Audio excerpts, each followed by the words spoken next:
हम लोग आज टॉपिक स्टार्ट कर रहे हैं एक्टिव पैसिव वॉइस का। आज ये कंप्लीट टॉपिक कराया जाएगा एक्टिव पैसिव और पीवाईक्यूज के साथ, और आज की पूरी क्लास को एंड तक आप इसको अटेंड कीजिएगा। एक्टिव पैसिव में यकीनन आपकी किसी भी समस्या का समाधान आज की क्लास में हो जाएगा बच्चों। ठीक है, तो चलिए स्टार्ट करते हैं। सबसे पहले एक्टिव पैसिव वॉइस अगर हमें चेक करने हो बच्चों, तो एक्टिव पैसिव वॉइस टोटल 8 तरीके के होते हैं। ठीक है, अगर हम प्रेजेंट की बात करें तो प्रेजेंट के 3 टाइप होते हैं, जिसमें आप लोग देख रहे होंगे ये सिंपल प्रेजेंट है, प्रेजेंट कॉन्टिन्यूस है एंड प्रेजेंट परफेक्ट है। ठीक है, एंड इसके अलावा पास्ट की बात करें तो पास्ट में भी 3 होते हैं, सिंपल पास्ट, पास्ट कॉन्टिन्यूस और पास्ट परफेक्ट।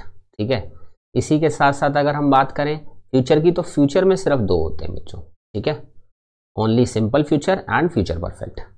ठीक है, तो आप अपने दिमाग में सबसे पहले ये सेट करो कि टोटल 8 टाइप होते हैं। ठीक है, एक्टिव पैसिव को बनाने के। ठीक है, एक्टिव से पैसिव में चेंज करने के टोटल 8 रूल होते हैं। ठीक है, जिसमें 3 रूल होते हैं प्रेजेंट के, 3 रूल होते हैं पास्ट के और 2 रूल होते हैं फ्यूचर के। ठीक है, फ्यूचर में कॉन्टिन्यूस वाला रूल नहीं बनता है। ठीक है बच्चों, एंड परफेक्ट कॉन्टिन्यूस तीनों में से किसी में नहीं बनता। ठीक है, तो ये चीज़ आप अपने दिमाग में ज़रूर सेट करके रखिए कि टोटल 8 रूल होते हैं। ठीक है, अब एक तरीका होता है बच्चों एक्टिव तरीका। ठीक है, और एक तरीका होता है पैसिव तरीका, है ना। एक होता है सक्रिय तरीका और एक होता है निष्क्रिय तरीका। ठीक है बच्चों, तो एक्टिव तरीका और पैसिव तरीके में क्या फर्क होता है? एक्टिव तरीका तो बेसिकली टेंस का तरीका है।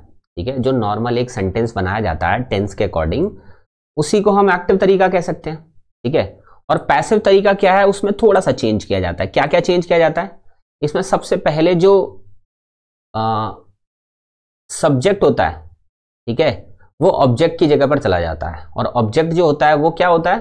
सब्जेक्ट की जगह पर आ जाता है। यानी पहला रूल हमारा ये कहलाता है कि ऑब्जेक्ट बिकम सब्जेक्ट, ठीक है, एंड सब्जेक्ट्स बिकम ऑब्जेक्ट। ठीक है, इस बात का हमेशा ध्यान रखना है आपको। ठीक है, दूसरा रूल क्या होता है? दूसरे रूल के अंदर आपको मेन वर्ब, ठीक है, अब आप टेंस के तरीके में तो आपको पता है कि main verb according to tense लगती है, लेकिन जब भी आप पैसिव में चेंज करते हैं किसी भी एक्टिव को, ठीक है, यानी किसी भी टेंस को, तो उस कंडीशन में वर्ब की 3rd फॉर्म लग जाती है बच्चों। क्या लग जाती है? वर्ब की 3rd फॉर्म लग जाती है। ठीक है, और तीसरा रूल क्या है?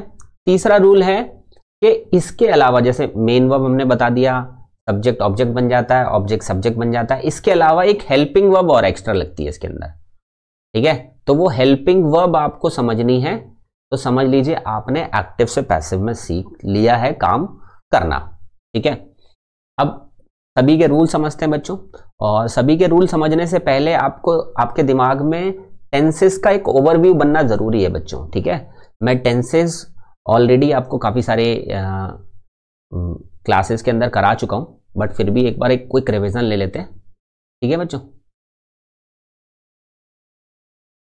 तो चलिए टेंस का एक फटाफट क्विक रिवीजन लीजिए, क्योंकि इससे आपको थोड़ा सा क्लैरिटी मिलेगी अभी एक्टिव पैसिव को सॉल्व करने में। ठीक है, तो जब हम टेंसेस की बात कर रहे हैं बच्चों, तो टेंसेस टोटल पता है आपको 8 तरीके के होते हैं, है ना। और टेंसेस का स्ट्रक्चर क्या होता है? Subject plus helping verb plus main verb plus object plus other word. ठीक है, बस ये चीज हमें समझनी है। सब्जेक्ट हर कोई पहचान लेता है, ऑब्जेक्ट अदर वर्ड सब में कॉमन होते हैं, और मेन वर्ब और हेल्पिंग वर्ब, ये 2 चीजें समझ ली तो समझ लो टेंस का रूल समझ लिया। क्यों? क्योंकि किसी भी एक्टिव से पैसिव में चेंज करने के लिए पहले आपको पता होना चाहिए कि कौन सा टेंस है, तभी उस टेंस का जो पैसिव रूल है वो लगा पाओगे आप। ठीक है, तो इसलिए 1 by 1 सबको फटाफट कोई रिवीजन में ले लेते हैं। सबसे पहले बात करते हैं बच्चों सिंपल प्रेजेंट की। ठीक है, सिंपल प्रेजेंट क्या होता है बच्चों? जो सिंपल तरीके से रहता है, जिसमें सब्जेक्ट प्लस वर्ब की 1st फॉर्म लगाई जाती है। ठीक है, और वर्ब की 1st फॉर्म इसके अलावा सिर्फ एक फ्यूचर में लगती है, और कहीं भी वर्ब की 1st फॉर्म नहीं लगाई जाती। ठीक है, जैसे एक एग्जांपल भी ले लेता हूं, मैं खाता हूं, तो क्या लिख दूंगा मैं यहां पर? आई ईट लिख दूंगा। ठीक है, इसी तरीके से सिंपल पास्ट की बात करें तो सब्जेक्ट प्लस वर्ब की 2nd फॉर्म, बस यहां रूल कंप्लीट हो जाता है। जरूरी नहीं है कि इसमें ऑब्जेक्ट एंड अदर वर्ड लगाए जाएं। क्यों? क्योंकि ये सिंपल है। और दूसरी चीज, इसको इंडेफिनेट भी बोला जाता है, यानी इंडेफिनेट मतलब जो चीज निश्चित ना हो, यानी कोई ऑब्जेक्ट ना हो तो भी सेंटेंस कंप्लीट किया जा सकता है। यहां पर क्या करेंगे? इसको लिखेंगे आई 8 लिखेंगे। ठीक है बच्चों, तो बस आई ईट देन आई एट, ठीक है। और अब अगर हम फ्यूचर में बनाना हो तो subject shall will plus V1। Shell will जो होता है बच्चों वो कंपल्शन होती है किसी भी टेंस की, ठीक है, जो फ्यूचर में बनेगा, ठीक है। शैल होता है सिंगुलर के साथ और विल होता है प्लूरल के साथ, ठीक है। इसके बाद बात करते हैं प्रेजेंट कॉन्टिन्यूअस की। तो प्रेजेंट कॉन्टिन्यूअस में सब्जेक्ट प्लस इजएमआर प्लस V4, देखो जहां भी कॉन्टिन्यूअस लिखा हो ना वहां V4 लगा देना। जैसे यहां भी V4 है, यहां भी V4 है, यहां भी V4 है, यहां भी V4 है, यहां भी V4 है ना। सब जगह जहां भी कॉन्टिन्यूअस है, चाहे अकेले लिखा हो चाहे किसी के साथ लिखा हो, ठीक है। और प्रेजेंट कॉन्टिन्यूअस की एक हेल्पिंग वर्ब होती है जिसका नाम है इजएमआर, ठीक है। तो इजएमआर दैट मींस इज होगा सिंगुलर के लिए, एम हो गया आई के लिए और आर हो गया प्लूरल के लिए, ठीक है। और उसी के साथ साथ V4 लगाएंगे ऑब्वियसली, ठीक है। देन उसके बाद ऑब्जेक्ट देन अदर वर्ड, ठीक है बच्चों। अब पास्ट कॉन्टिन्यूअस में करेंगे तो बचपन से सुनते आ रहे हो कि वाज वर जो होती है वो पास्ट कॉन्टिन्यूअस की हेल्पिंग होती है। तो subject plus was were plus V4 plus object plus other word, ठीक है बच्चों। फ्यूचर कॉन्टिन्यूअस की बात करें तो subject shall will plus be plus V4 plus object plus other word, ठीक है।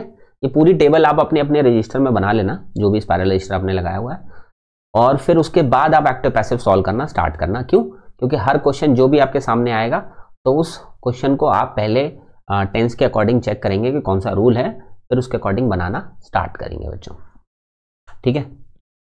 चलिए आगे बढ़ते हैं। प्रेजेंट परफेक्ट, परफेक्ट का मतलब होता है बच्चों जो काम परफेक्टली डन हो गया हो, ठीक है, जो कंप्लीट हो चुका है। जैसे मैंने चुका है बोल दिया, चुका था हो सकता है, चुका होगा, ठीक है, फ्यूचर में बोलेंगे तो। इसलिए जब कोई काम कंप्लीट हो जाता है तो हैज हैव की फॉर्म में आ जाता है, हैज हैव हैड। क्यों? हैज हैव हैड जो होता है बेसिकली पोजीशन को बताता है, ठीक है।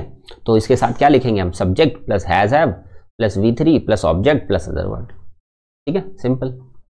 इसी के साथ साथ पास्ट परफेक्ट की बात करते हैं बच्चों, subject plus had plus V3 plus object plus other word, ठीक है। तो पास्ट परफेक्ट के अंदर हमेशा से हैड आता है, चाहे सिंगुलर सब्जेक्ट हो चाहे प्लूरल सब्जेक्ट हो, ना हैज आएगा ना हैव आएगा, ठीक है बच्चों। फ्यूचर परफेक्ट की बात करते हैं, subject plus shell will plus उसी के साथ साथ क्या होगा? हैव हो जाएगा plus V3 plus object plus other word, ठीक है बच्चों। चलिए नेक्स्ट चलते हैं, प्रेजेंट परफेक्ट कॉन्टिन्यूअस की तरफ चलते हैं। इसमें क्या होगा? सब्जेक्ट प्लस हैज या have plus been plus V4 plus object plus other word plus since या फोर और प्लस टाइम। अब सिंस या फोर में सिंस जो होता है वो पॉइंट ऑफ टाइम के लिए होता है, ठीक है। वैसे इसका एक्टिव पैसिव में कोई रोल नहीं है क्योंकि इसके सेंटेंस ही नहीं बनाते उसमें हम, ठीक है। और फिर भी मैं आपको बता रहा हूँ, ठीक है, जिससे कि टेंसेस थोड़े क्लियर हो जाए, ठीक है। पीरियड ऑफ टाइम, ठीक है, ये पॉइंट ऑफ टाइम और ये पीरियड ऑफ टाइम, ठीक है। जैसे अगर मान लीजिए एक सेंटेंस बनाया मैंने, उस सेंटेंस को लिखेंगे हम आई हैव बीन, ठीक है, प्लेइंग क्रिकेट सिंस 2005, ठीक है। So I have been playing cricket since 2005, ठीक है बच्चों। तो सिंस 2005 जब हम लिख देंगे इसको तो ऑब्वियसली आपके सामने किसी पर्टिकुलर टाइम की बात हो जाएगी, ठीक है, बस दैट्स इट। इसी तरीके से पास्ट परफेक्ट कॉन्टिन्यूअस की बात करें तो उसमें भी subject plus had plus been plus V4 plus object plus other word plus since या फोर प्लस टाइम हो जाएगा, ठीक है बच्चों। चलिए नेक्स्ट बात कर लेते हैं फ्यूचर की। तो फ्यूचर के अंदर सिंपल फ्यूचर की बात करें, वो ऑलरेडी हमने सब्जेक्ट शैल विल कर लिया था, ठीक है। और फ्यूचर कॉन्टिन्यूअस में बात करें subject shall will plus be plus V4 plus object plus other word, ठीक है। और फ्यूचर परफेक्ट की बात करें तो subject shall will plus have plus V3 plus object plus other word, ठीक है। अब फ्यूचर परफेक्ट कंटिन्यूअस की बात करेंगे तो सब्जेक्ट प्लस शैल या विल कंपल्शन है उसकी, हैव लगाएंगे क्योंकि परफेक्ट का रूल है तो परफेक्ट का हैव लगा लेंगे, और कॉन्टिन्यूअस है तो कॉन्टिन्यूअस की मेन वर्ब लगा लेंगे यानी V4 लगा लेंगे, ठीक है। और इसकी खुद की अपनी हेल्पिंग होती है बीन, ठीक है, तीनों में देखो बीन लगी हुई है, ठीक है बच्चों। तो अदर वर्ड फ्रॉम या फोर प्लस टाइम, ठीक है। तो आई होप आपको ये टेंसेस का क्विक रिवीजन समझ में आ गया होगा। बेसिकली ये टेंसेस सिर्फ आपके डायरेक्ट इनडायरेक्ट और एक्टिव पैसिव में काम आते हैं, अदरवाइज कहीं भी इनका कोई रोल नहीं आएगा स्पेसिफिकली, ठीक है। बट लेकिन बिना इसके आप वो सॉल्व नहीं कर पाओगे direct indirect and active passive, ठीक है। तो चलिए अब डायरेक्टली मूव करते हैं अपने टॉपिक की तरफ जिसका नाम है एक्टिव पैसिव वॉइस। ठीक है बच्चों, तो जब भी आप कोई भी सेंटेंस बनाते हैं बच्चों, ठीक है, चाहे वो सिंपल का हो, चाहे वो प्रेजेंट कॉन्टिन्यूस का हो, चाहे वो परफेक्ट का हो, ठीक है, तो आप क्या करते हैं, पहले एक्टिव का रूल देखते हैं, यानी टेंस देखते हैं, टेंस पहचान लेते हैं, टेंस पहचानने के बाद फिर उसका रूल बनाया जाता है। ठीक है बच्चों, चलो मैं रूल बता देता हूं आपको पहले। ठीक है, देखो सब्जेक्ट ऑब्जेक्ट बन जाता है, ऑब्जेक्ट सब्जेक्ट बन जाता है, यहां तक तो सभी को क्लियर है, कोई मुझे बताने की अलग से जरूरत नहीं है। लेकिन यहां पर दो चीजें जरूरी हैं, एक तो पहली चीज है मेन वर्ब, दूसरी चीज है हेल्पिंग वर्ब। ये दो चेंज करनी आपको आनी चाहिए। ठीक है, क्योंकि जब तक आप इन दोनों को नहीं समझ पाते तब तक एक्टिव से पैसिव में चेंज करना इम्पॉसिबल है। ठीक है, अब मेन वर्ब की बात करें बच्चों, तो कोई भी सेंटेंस आपके सामने आए जिसका आपको पैसिव बनाना है, ठीक है, तो आपको हमेशा से वर्ब की थर्ड फॉर्म का इस्तेमाल करना है, चाहे एक्टिव में या जो सेंटेंस है आपको सेंटेंस में कोई भी वर्ब की फॉर्म लिखी हो उससे कोई फर्क नहीं पड़ता, लेकिन जब वो पैसिव में बदली जाएगी तो वर्ब की थर्ड फॉर्म ही आएगी, अदरवाइज कोई और फॉर्म नहीं आ सकती। तो मेन वर्ब का खेल तो यहां खत्म हो जाता है। दूसरी बात, अब हेल्पिंग वर्ब की बात करते हैं, तो हर बार हेल्पिंग वर्ब बच्चों बदलती है। ठीक है, कैसे बदलेगी वो समझाता हूं मैं अब आपको। जैसे मान लीजिए सिंपल प्रेजेंट की बात करें, तो सिंपल में तो कोई भी हेल्पिंग वर्ब नहीं होती, पता है आपको। तो जब हम पैसिव में बदलेंगे सिंपल प्रेजेंट को, तो सिंपल प्रेजेंट का नेक्स्ट वाला टेंस कौन सा होता है, प्रेजेंट कॉन्टिन्यूअस होता है, तो प्रेजेंट कॉन्टिन्यूअस की देखो हेल्पिंग वर्ब लगाई जाएगी। ठीक है, इसी तरीके से पास्ट की बात करें तो सिंपल पास्ट में कोई भी हेल्पिंग वर्ब नहीं होती। ठीक है, तो लेकिन पास्ट कॉन्टिन्यूअस में कौन सी हेल्पिंग वर्ब होती है, वाज वर्ब होती है, तो नेक्स्ट वाली हेल्पिंग वर्ब लगाएंगे। ठीक है, इसी तरीके से सिंपल फ्यूचर में भी कोई हेल्पिंग वर्ब नहीं होती, शैल विल जो है वो कंपल्शन है, हेल्पिंग वर्ब नहीं है, तो उसके नेक्स्ट वाली यानी फ्यूचर कॉन्टिन्यूअस की हेल्पिंग वर्ब जो बी होती है उसको लगाएंगे। ठीक है बच्चों, इसी तरीके से अब बात करते हैं प्रेजेंट कॉन्टिन्यूअस और पास्ट कॉन्टिन्यूअस की, तो जहां कॉन्टिन्यूअस लिखा होगा ना बच्चों, सिर्फ वहां पर नेक्स्ट वाली हेल्पिंग वर्ब नहीं लगाई जाएगी, अदरवाइज हर जगह कोई भी टेंस आप उठा लेना जिसको आप एक्टिव से पैसिव में बदल रहे होगे, उसमें आपको नेक्स्ट वाली मतलब उस टेंस से नेक्स्ट वाला जो टेंस होता है ना उसकी हेल्पिंग वर्ब लगानी होती है। ठीक है, जैसे यहां पर प्रेजेंट परफेक्ट में देखेंगे आप, तो प्रेजेंट परफेक्ट के अंदर हैज हैव दिया होता है। ठीक है, हैज हैव तो ऑलरेडी आएगा ही आएगा, क्योंकि जो दिया है वो तो लिखना ही लिखना है। फिर उसके नेक्स्ट वाली हेल्पिंग वर्ब क्या होती है, बीन होती है बच्चों, क्या होती है, बीन होती है। परफेक्ट कंटिन्यूअस की होती है ना हेल्पिंग वर्ब बीन, तो बीन लगा देंगे यहां पर। इसी तरीके से पास्ट परफेक्ट की बात करें तो हैड तो पहले से लिखा होता है उसके अंदर, परफेक्ट के अंदर है ना टेंस में, वो तो लिखेंगे ही। फिर नेक्स्ट वाली हेल्पिंग वर्ब कौन सी होती है, बीन होती है, तो उसमें बीन लिख देंगे बच्चों हम। ठीक है, इसी तरीके से फ्यूचर परफेक्ट की बात करें तो उसमें विल हैव ऑलरेडी उसके अंदर एक्टिव का रूल होता है, तो विल हैव तो लिखेंगे, साथ के साथ बीन लिख देंगे और वहां पर रूल कंप्लीट हो जाएगा।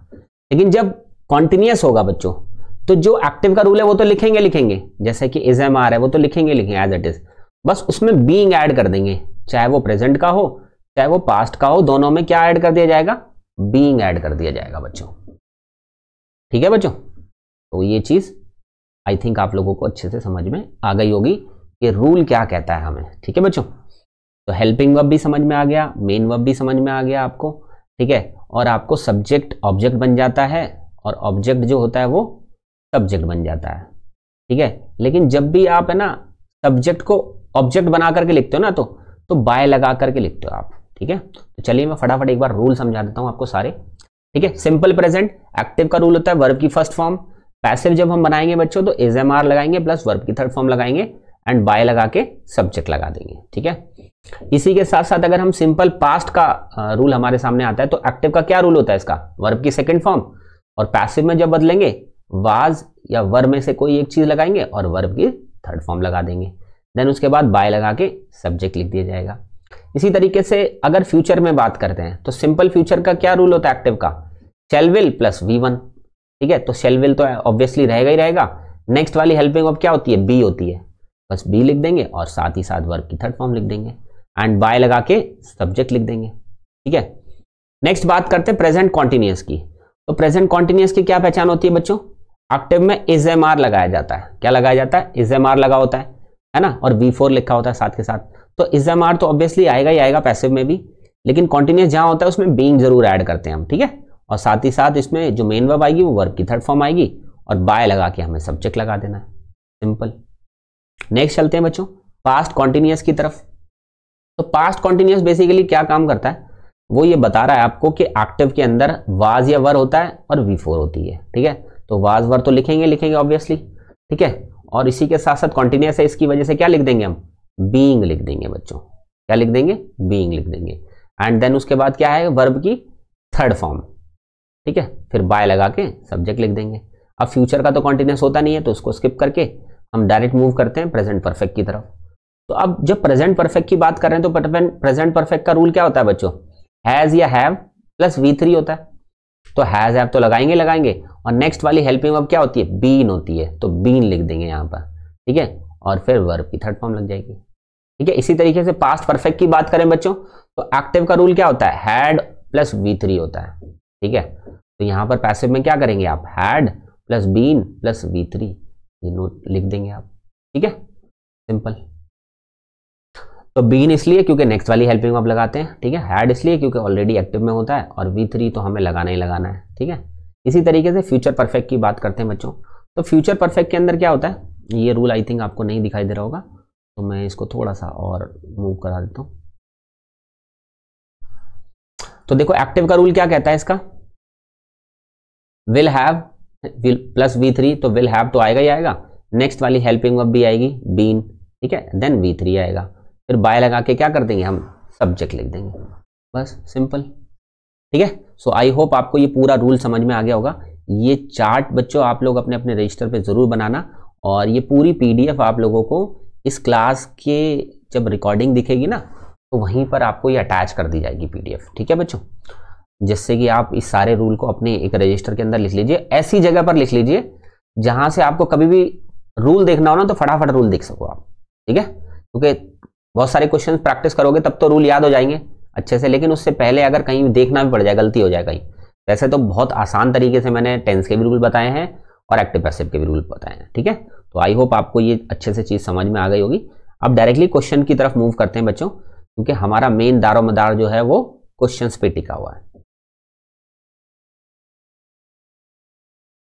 अब आप लोग भी साथ के साथ इनको सॉल्व कर सकते हैं बच्चों।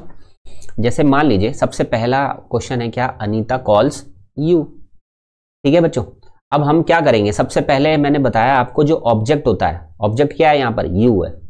ठीक है, अब ऑब्जेक्ट पहचानने का तरीका मैं बताता हूँ आपको। क्या देखो उस क्वेश्चन में ना आप ये पूछो, मतलब जैसे अनीता कॉल्स यू, किसको बोल, मतलब जो चीज ऑब्जेक्ट होती है ना, जो काम हो रहा होगा उसी के लिए हो रहा होता है। ठीक है, जैसे अनीता कॉल्स यू, किसको बुलाया जा रहा है, ठीक है,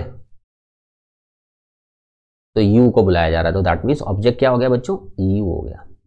अब अगर आप ये चेक करो ये कौन सा सेंटेंस है बच्चों, तो ये सिंपल प्रेजेंट है ना, सिंपल प्रेजेंट है।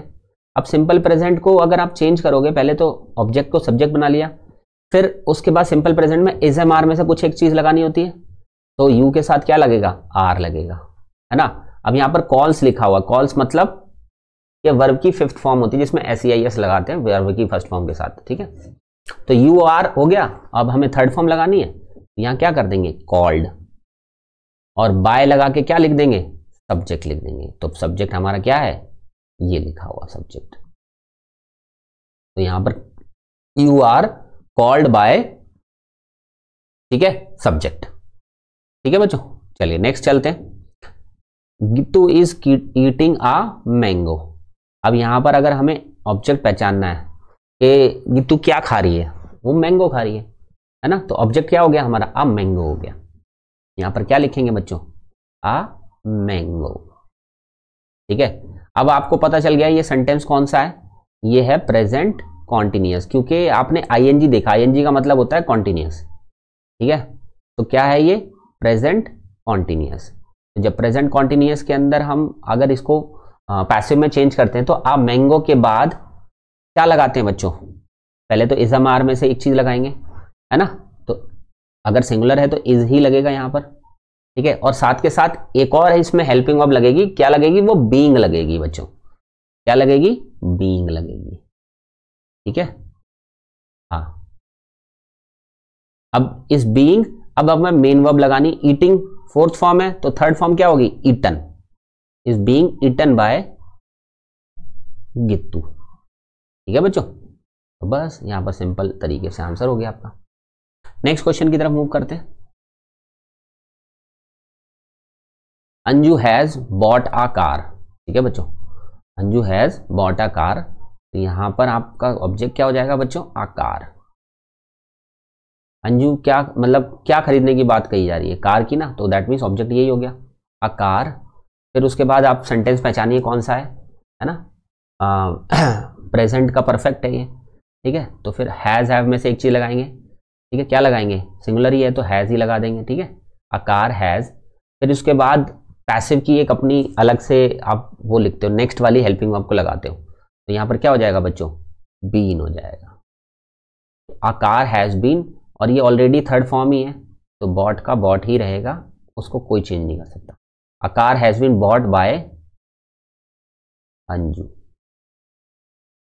ठीक है बच्चों, नेक्स्ट है सुनीता एट स्वीट्स। ठीक है, तो अब हम इसको लिखेंगे, ये कौन सा है? सिंपल पास्ट है तो स्वीट्स लिख देंगे बच्चों, है ना? हेल्पिंग वर्ब में नेक्स्ट वाली हेल्पिंग वर्ब लगाते हैं, is am are oh sorry was verb में से कोई एक चीज लगा देंगे। तो स्वीट्स प्लूरल है तो क्या लगा देंगे? वर लगा देंगे। Sweets were ate second form है, हमें क्या लगानी है? Third form. Sweets were eaten by Sunita. ठीक है बच्चों, Ramesh was making a toy. ठीक है, तो यहां पर क्या आ जाएगा? अ टॉय वाज, अब कॉन्टिन्यूस है ना, पास्ट का कॉन्टिन्यूस है तो बीइंग जरूर ऐड हो जाएगा। A toy was being, making की जगह पर क्या हो जाएगा? Made by Ramesh. ठीक है बच्चों, आई थिंक आपको क्लियर हो गया होगा ये। चलिए नेक्स्ट चलते हैं बच्चों। Ravi had killed a snake. ठीक है, यहां पर क्या लिखोगे आप? अ स्नेक, हैड का हैड आएगा एज इट इज। ठीक है, अ स्नेक हैड।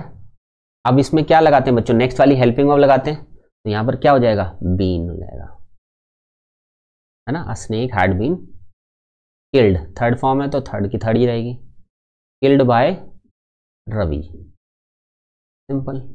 अब यहां पर आई विल डू इट। ठीक है, यहां पर ऑब्जेक्ट क्या हो गया बच्चों? इट। फिर उसके बाद क्या हो गया? विल। अब नेक्स्ट वाली हेल्पिंग वर्ब लगाएंगे क्योंकि सिंपल फ्यूचर है तो इट विल बी हो जाएगा। ठीक है, डू का क्या हो जाएगा? डन। ठीक है, it will be done by me. ठीक है, तो it will be done by me लिखना है आपको यहां पर।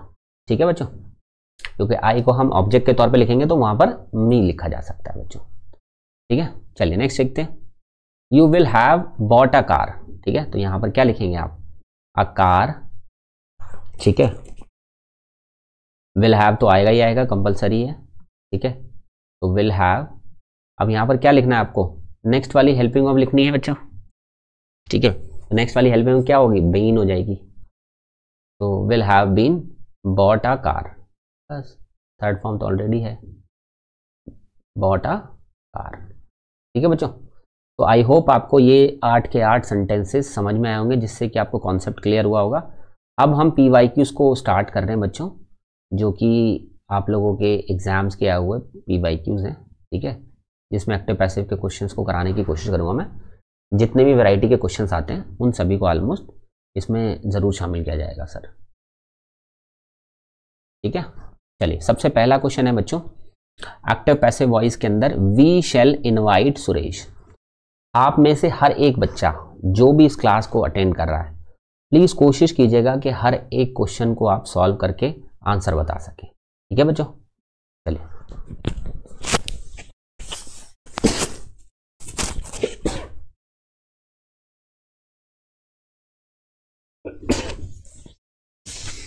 चलिए बच्चों समझते हैं। तो सबसे पहले क्या करना होगा? सबसे पहले करना होगा हमें ऑब्जेक्ट को सब्जेक्ट बनाना होगा। ठीक है बच्चों, वी शैल इनवाइट सुरेश। हम किसे इनवाइट करने की बात कर रहे हैं बच्चों? सुरेश को। तो ऑब्जेक्ट क्या हो गया? सुरेश हो गया। ठीक है, अब शेल विल में से विल तो लगाएंगे ही लगाएंगे हम, है ना? तो सुरेश विल। ठीक है, अब नेक्स्ट वाली हेल्पिंग वर्ब लगाएंगे, है ना? नेक्स्ट वाली हेल्पिंग वर्ब क्या लगाएंगे, बी लगेगी नेक्स्ट वाली हेल्पिंग वर्ब, ठीक है। सुरेश विल बी, अब देखो शेल का इस्तेमाल बहुत जगह पर, अगर आपने कई जगह देखा हो शेल, तो शेल की जगह पर आपको डायरेक्टली विल लगाना है, क्योंकि आजकल शेल का इस्तेमाल वैसे भी खत्म कर रखा है, ठीक है बच्चों।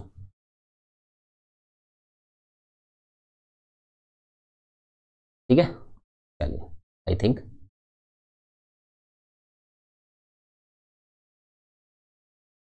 थिंक आपने ये सारे कर दिए होंगे बच्चों, ठीक है।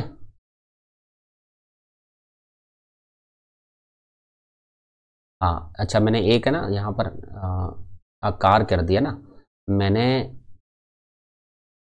ऑब्जेक्ट को ऑब्जेक्ट ही लिख दिया, ठीक है, जबकि यहाँ पर मुझे बाय लगा के सब्जेक्ट लिखना था, ठीक है बच्चों, ये बाय मिस्टेक हो गया, बाय यू, ठीक है, वो आई थिंक आप समझ गए होगे, अंडरस्टूड होगा, ठीक है। तो a car will have been bought by you, ठीक है, क्योंकि हर बार हमें क्या लगाना है, बाय लगा के सब्जेक्ट लिखना है, ठीक है बच्चों। चलिए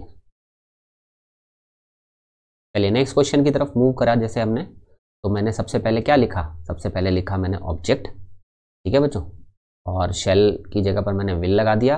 अब नेक्स्ट वाली हेल्पिंग वर्ब होती है तो बी लगा दी मैंने, ठीक है। इनवाइट लिखा है तो इनवाइट की जगह पर क्या हो जाता है बच्चों, थर्ड फॉर्म हो जाती है, क्या हो जाएगी, इनवाइटेड, ठीक है। बाय लगा के सब्जेक्ट लगा देंगे, सब्जेक्ट क्या है हमारा, वी। अब जब हम किसी प्रोनाउन को अगर ऑब्जेक्ट के तौर पर इस्तेमाल करते हैं तो हमारा वहां पर ऑब्जेक्टिव प्रोनाउन इस्तेमाल होता है, यानी वी डायरेक्टली इस्तेमाल नहीं कर सकते क्योंकि सब्जेक्टिव प्रोनाउन होता है ये, ठीक है। तो हम यहां पर क्या इस्तेमाल करेंगे, अस का इस्तेमाल करेंगे, क्योंकि ऑब्जेक्ट के स्थान पर अगर कोई प्रोनाउन लगाया जाएगा तो वो ऑब्जेक्टिव प्रोनाउन ही लगाया जा सकता है, ठीक है। तो वी को हम अस भी कहते हैं ऑब्जेक्टिव प्रोनाउन के तौर पर, ठीक है। तो आई थिंक आप लोगों को Suresh will be invited by us, हर एक बच्चे का यही आंसर आया होगा, ठीक है। चलो नेक्स्ट क्वेश्चन की तरफ मूव करते हैं बच्चों। नेक्स्ट क्वेश्चन है बच्चों आपके सामने, the candidates are writing an essay, ठीक है। देखो एक्टिव पैसिव को सॉल्व करना एक मजा वाला सीन तो होता ही है, ठीक है, और यकीनन आप इन सबको ना सीरियसनेस के साथ सॉल्व करने की कोशिश करो। मैंने जो भी रूल आपको बताया है उस रूल को बस अप्लाई करना है और कुछ नहीं करना, आपको अलग से कोई दिमाग नहीं लगाना, बिल्कुल आसान होते हैं एक्टिव पैसिव वॉइस, ठीक है। इसमें किसी भी तरीके की कोई कॉम्प्लिकेशन नहीं देखने को मिलती, बस आपको सिर्फ पहचानना आना चाहिए कि ऑब्जेक्ट कहाँ पर है, ठीक है।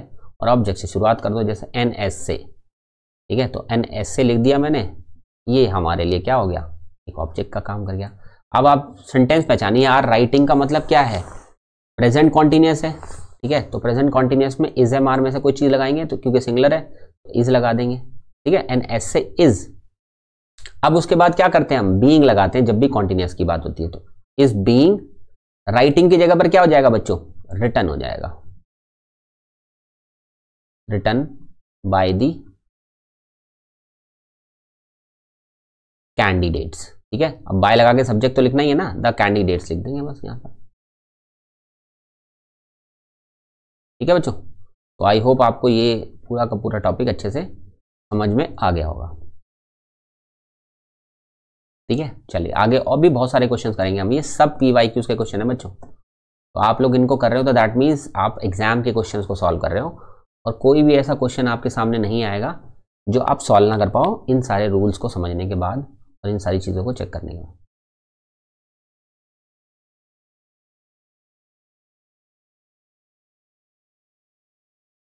चलिए, we have finish the assignment, ठीक है बच्चों, we have finish the assignment, तो यहाँ पर सबसे पहले ऑब्जेक्ट लिखेंगे बच्चों, ऑब्जेक्ट क्या हो गया, द असाइनमेंट हो जाएगा। देखो किसी भी तरीके की कोई कॉम्प्लिकेशन तो नहीं आ रही होगी बच्चों, आसानी से आपको समझ में भी आ रहा होगा। द असाइनमेंट लिखा फिर हमने, ठीक है, फिर उसके बाद हैव लगा हुआ है बच्चों। अब हम अगर इस सेंटेंस को देखें तो ये कौन सा सेंटेंस है, प्रेजेंट परफेक्ट का सेंटेंस है ना, तो प्रेजेंट परफेक्ट में हैज है में से कोई एक चीज लगा सकते हैं ना।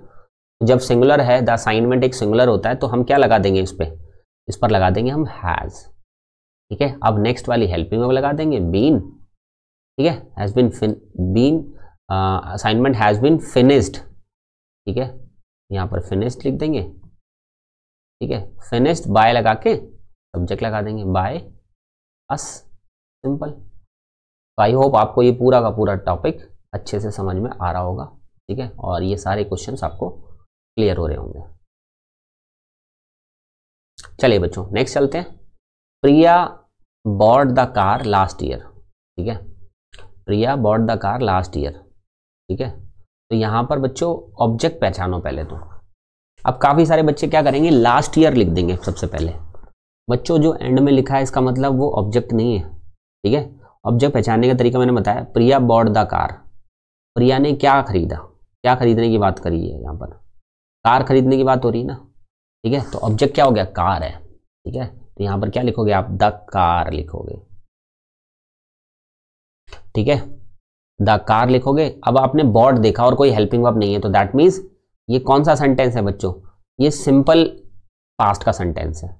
जब सिंपल पास्ट को चेंज करते हैं बच्चों तो उसमें वाज वर्ब लगाते हैं, ठीक है, पैसिव में चेंज करते समय। तो वाज वर्ब लगाएंगे,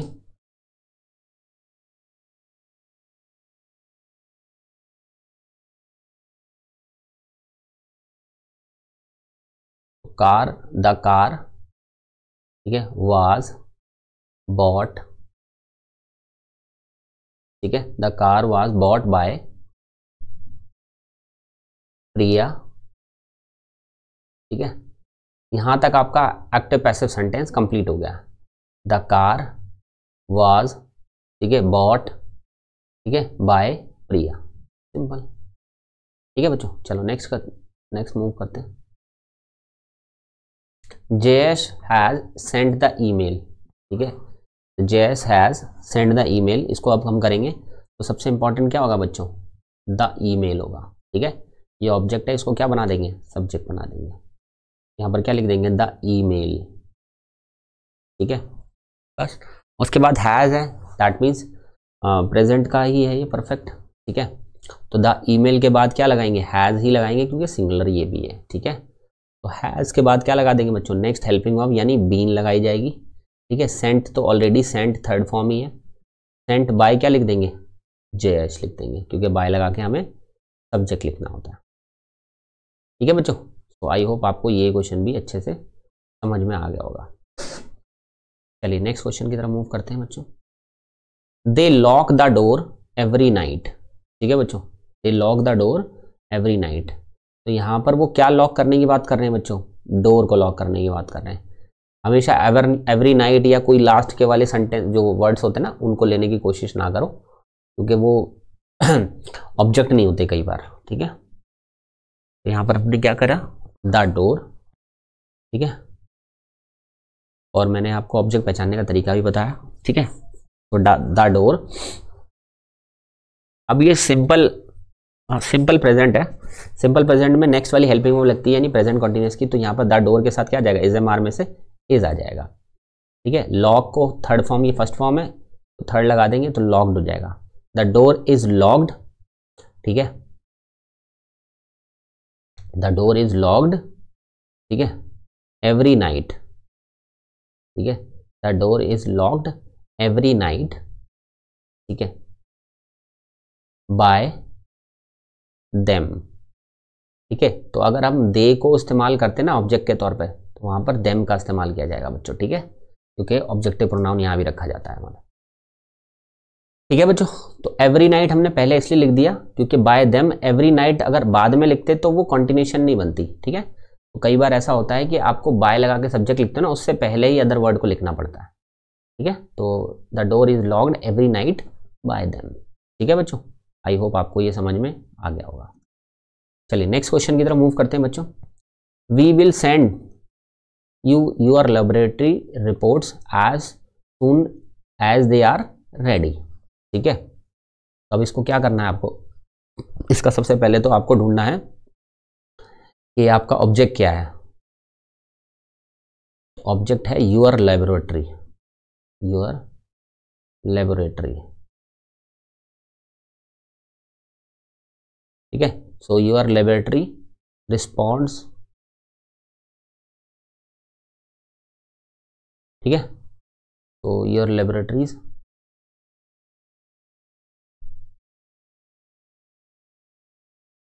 सॉरी रिस्पॉन्ड नहीं, रिपोर्ट्स है, सॉरी मैंने गलती से पढ़ लिया, लेबोरेटरी रिपोर्ट्स हैं,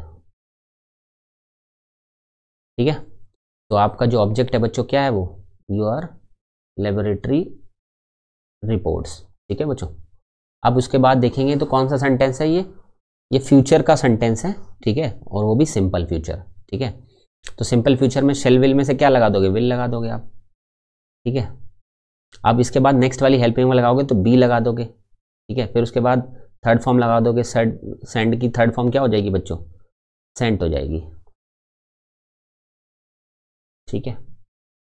बस सेंट लिख दिया आपने। सेंट के बाद क्या लिखोगे बच्चों, सेंट टू यू, ठीक है।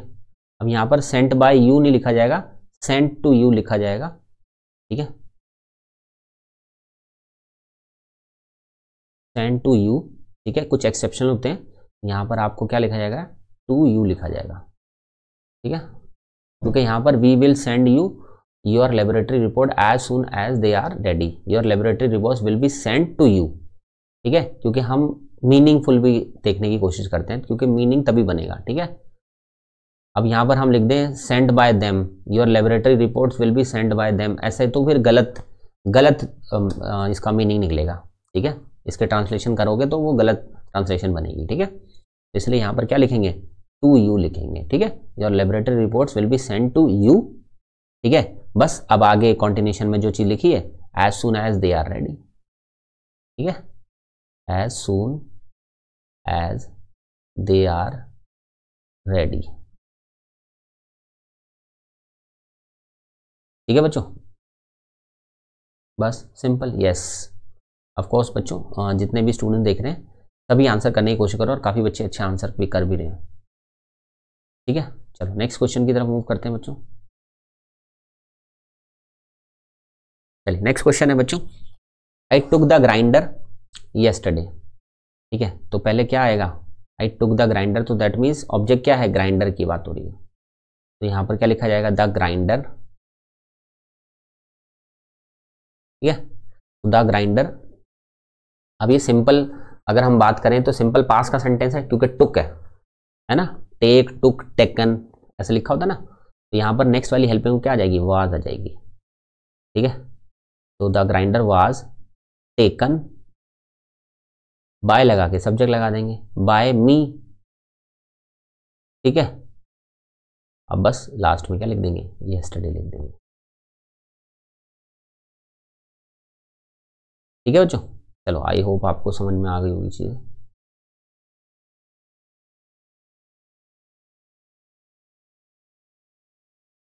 चलिए नेक्स्ट क्वेश्चन है बच्चों, they will advise me about the price of the accessories, ठीक है। देखो काफ़ी अच्छे अच्छे क्वेश्चन हैं बच्चों, और यकीनन ये सारे क्वेश्चंस आपके एग्जाम में बस थोड़ा सा ही हल्का फुल्का चेंज करके, मतलब ऑलमोस्ट ये प्रैक्टिस आपकी इतना यूजफुल हो जाएगी, चाहे आप किसी भी क्वेश्चन को सॉल्व करना आसानी के साथ आप सॉल्व कर पाएंगे बच्चों, ठीक है। हाँ, जैसे हमने लास्ट में लिख दिया येस्टरडे, तो वो येस्टरडे लिख दिया जाएगा बस, ठीक है। तो अदर वर्ड जो होते हैं बच्चों वो एज इट इज लिखे जाते हैं, उसमें कोई भी चेंज नहीं किया जाता, ठीक है, उसको एज इट इज लिख दिया जाता है। चलो बच्चों नेक्स्ट चलते हैं, तो they will advice me about the price of the accessories, ठीक है। तो अब यहां पर क्या पहचानेंगे सबसे पहले बच्चों, यहां पर पहचानेंगे दे विल एडवाइस मी, तो मी है बच्चों, ये ऑब्जेक्ट है, तो इस मी को ही सबसे पहले, ठीक है, लिख देंगे। मी की जगह सब्जेक्ट के तौर पे लिखेंगे तो क्या लिखेंगे, आई लिख देंगे, ठीक है। और विल लिखा है तो विल की जगह क्या लिख देंगे, शेल लिख देंगे, ठीक है, क्योंकि आई के साथ शेल लगा सकते हो आप, ठीक है। और फिर नेक्स्ट वाली हेल्पिंग में लगाएंगे, बी लगा देंगे, ठीक है, आई शेल बी, ठीक है। फिर उसके बाद एडवाइज है तो थर्ड फॉर्म लगेगी बच्चों, एडवाइज्ड,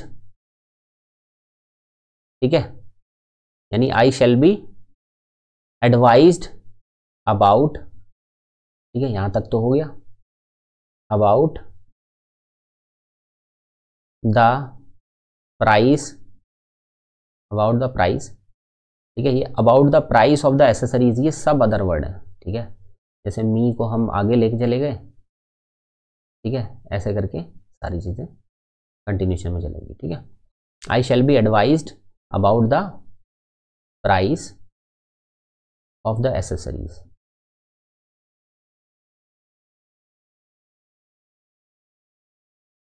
ठीक है।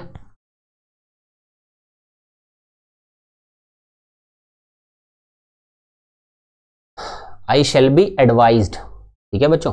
अब यहाँ पर हम ये जो दे लिखा है ना, यहाँ देम वगैरह नहीं लिखेंगे, क्यों? क्योंकि इसका फिर मीनिंग नहीं बनेगा। तो कुछ ऐसी चीजें होती हैं बच्चों जहां पर मीनिंगफुल सेंटेंस नहीं बनते कई बार, है ना, तो वहां पर हम उनको लिखते नहीं है, फिर बाय लगा के सब्जेक्ट नहीं लिखते, ठीक है, वहां को उसको ऐसे ही छोड़ते हैं। जैसे आई शेल बी एडवाइज्ड, ठीक है, about the price of the accessories, बस यहां कंप्लीट हो जाता है ये बच्चों, ठीक है। चलिए नेक्स्ट क्वेश्चन की तरफ मूव करते हैं। Lakhs of tourist view the Taj Mahal every year, ठीक है।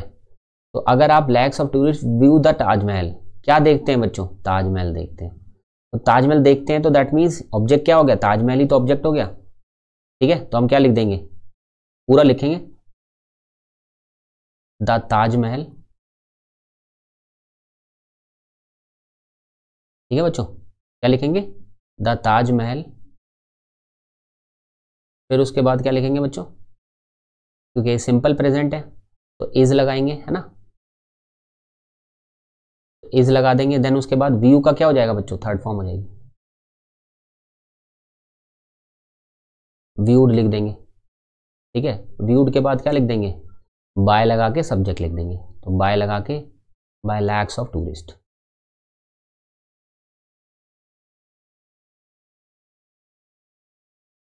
ठीक है। तो बाय लैक्स ऑफ टूरिस्ट हो जाएगा, ठीक है। तो बाय लैक्स ऑफ टूरिस्ट। अब उसके बाद एवरी ईयर लिखा है तो एवरी ईयर लिख देंगे, आप ये अदर वर्ड हो जाएगा। देखो किसी भी तरीके का कोई क्वेश्चन हो, मैं देखो काफ़ी सारे तरीके के क्वेश्चंस आप लोगों के सामने मैंने लाए हैं, तो आई थिंक आपको अच्छे से चीज़ें क्लियर भी हुई होंगी। अभी और भी क्वेश्चन करेंगे हम, ठीक है, जिससे कि आपका एक कंप्लीट जो तैयारी है वो एक्टिव पैसिव की हो सके बच्चों, ठीक है। मज़ा आ रहा है, आपको चीज़ें सीखने का मौका मिल रहा है, मतलब हर एक क्वेश्चन ईजिली सॉल्व हो रहा है आपका। ये each and every question previous year के क्वेश्चन पेपर्स में से लिया गया, ठीक है।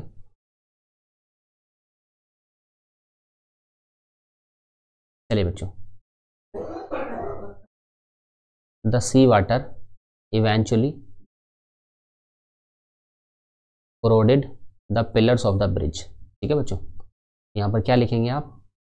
The sea water eventually corroded the pillars. तो यहाँ पर ऑब्जेक्ट क्या हो गया बच्चों? द पिलर्स हो गया। क्या ऑब्जेक्ट क्या हो गया? द पिलर्स, ठीक है बच्चों। तो द पिलर्स हो गया, the pillars of the bridge, ठीक है। ऑब्जेक्ट पूरा यही है, the pillars of the bridge, ठीक है, ऑफ द ब्रिज, ठीक है। The pillars of the bridge ये पूरा का पूरा ऑब्जेक्ट है जिसे हमने सब्जेक्ट बना दिया बच्चों, ठीक है। और फिर उसके बाद क्या लिखेंगे? इवेंचुअली कोरोडेड, ठीक है, सेकंड फॉर्म में, तो दैट मीन्स ये सिंपल पास्ट है, ठीक है। तो सिंपल पास्ट में नेक्स्ट वाली हेल्पिंग आती है वाज वर, तो यहाँ पर वर लिखेंगे क्योंकि प्लूरल है सब्जेक्ट हमारा पूरा, ठीक है, पिलर्स ऑफ द ब्रिज, ठीक है। तो यहाँ पर वर लिख देंगे, फिर उसके बाद इवेंचुअली लिखेंगे, ठीक है, इवेंचुअली, ठीक है। इवेंचुअली के बाद फिर कोरोडेड, कोरोडेड मतलब ये सेकेंड फॉर्म और थर्ड फॉर्म सेम है, ठीक है बच्चों। यहाँ पर क्या लिख देंगे? कोरोडेड, ठीक है, वर इवेंचुअली कोरोडेड, ठीक है, बाय द सी वाटर, ठीक है बच्चों।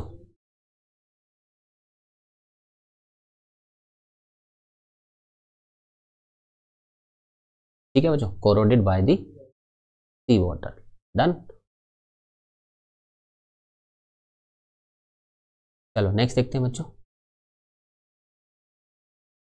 The investigation team viewed the CCTV video clip, ठीक है। अब इस वाले क्वेश्चन को देखते हैं।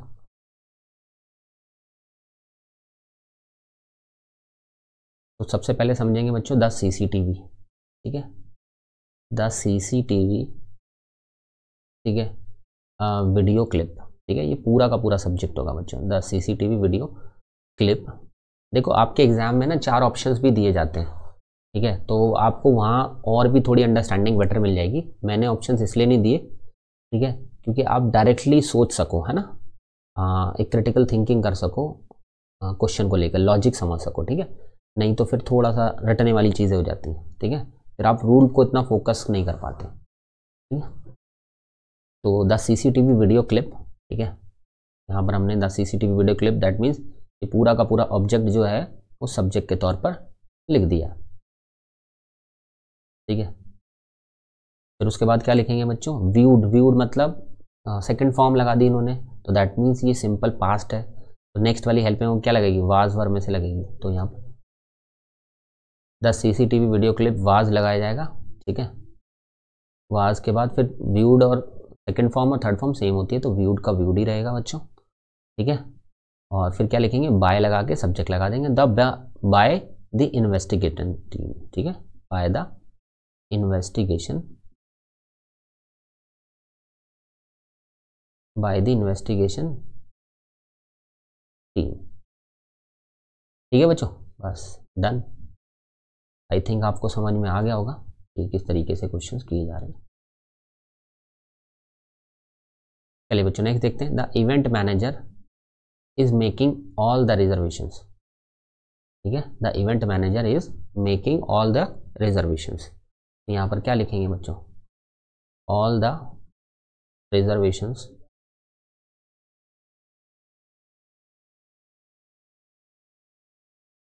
ऑल द रिजर्वेशंस, ठीक है। ये हमारा ऑब्जेक्ट हो गया, ठीक है, जिसको हमने सब्जेक्ट बना लिया, ऑल द रिजर्वेशंस, इज लगा हुआ तो दैट मीन्स प्रेजेंट कॉन्टिन्यूस है, तो इसकी जगह पर क्या, इज की जगह क्या लगा देंगे, आर लगा देंगे, ठीक है। फिर उसके बाद आर लगा करके फिर क्योंकि कॉन्टिन्यूस है तो बीइंग लगेगा, इसमें ऐड ही होगा, है ना, all the reservations are being, ठीक है।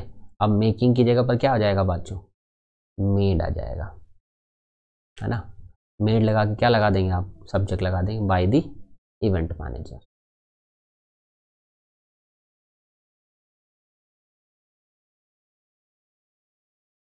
बाय द इवेंट मैनेजर, ठीक है बच्चों। चलो आई थिंक आपको समझ में आ गया होगा।